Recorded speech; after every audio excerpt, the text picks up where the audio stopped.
আচ্ছা ভাই, একটা সত্যি কথা বলবেন, ফোনটা কি আসলে অরিজিনাল ছিল?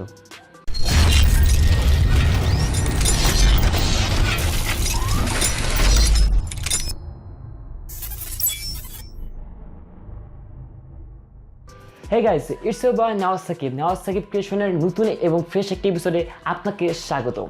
তো কথা বলছিলাম স্যামসাং গ্যালাক্সির ফোল্ডিংকে নিয়ে, যেটা উপর থেকে 4.3 ইঞ্চি দেখা গেলেও ডানা দুখানা মেলানোর পর তার প্রস্থচ্ছেদ হয়ে দাঁড়ায় 7.3 ইঞ্চি। তো খুব রিসেন্টলি অ্যানাউন্স হওয়া স্যামসাংয়ের এই ফোনটি বাংলাদেশে না আসলেও আমেরিকাতে এর ফ্রি বুকিং চলছে। যখন ফোনটিকে রিভিউ এবং প্রমোশনের জন্য বিভিন্ন ইউটিউবারদের কাছে পাঠিয়ে দেয় স্যামসাং, তখন বিভিন্ন ইউটিউবার তাদের ইউটিউব চ্যানেলে বিভিন্ন রকম মতভেদ তুলে ধরে।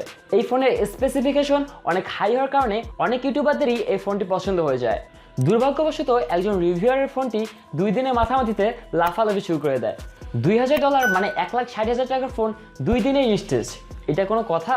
তো শুধুমাত্র এই কারণে স্যামসাংয়ের শেয়ার যখন 3% কমে এসেছে, তখন স্যামসাং এটা নিয়ে ঘাটাঘাটি করলো। তো ঘাটাঘাটি করার পর স্যামসাং বুঝতে পারলো আসলে কি হয়েছিল সেই হ্যান্ডসেটটির সাথে। তো আসলে স্যামসাং গ্যালাক্সি ফোল্ড ফোনের উপরে একটি গোয়েলা টাইপ গ্লাস ছিল, যেই গ্লাসটি ফোল্ডিং হিসেবে কাজ করছিল। তো স্যামসাং ফোন বিক্রির আগেই বলে দিয়েছে যে এই গ্লাসটি তোলা যাবে না, কিন্তু সে রিভিউয়ার সেই গ্লাসটি তুলে ফেলেছে। এই কারণেই তার ঝাপাঝাপি লাফালাফি শুরু হয়ে গেছিলো।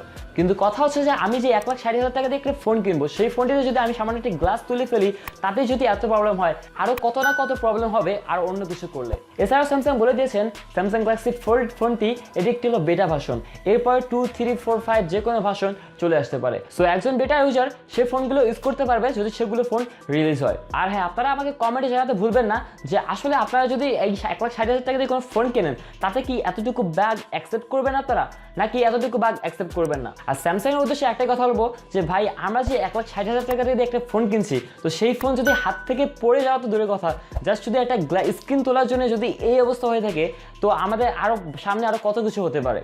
সো আপনারা ফোন বানাচ্ছেন, জাস্ট মাথায় রাখবেন যে আপনারা 1,60,000 টাকা দিয়ে একটা ফোন বানাচ্ছেন, তো সেই ফোনটি হাত থেকে পড়বে, ভাঙবে, পানিতে ডুববে, তো এরপরেও যেন সেই ফোনটি চলে। তো এরকম কিছু মাথায় নিয়ে আপনারা একটা ফোন বানানোর চেষ্টা করবেন। সো আসলে জাস্ট শুধু একটি গ্লাসের কারণে ফোনের এই অবস্থা, আর বাকি কিছু করলে যে আরও কত কিছু হবে ফোনের, তো সেটা নিয়ে আমরা সবাই সন্দেহান।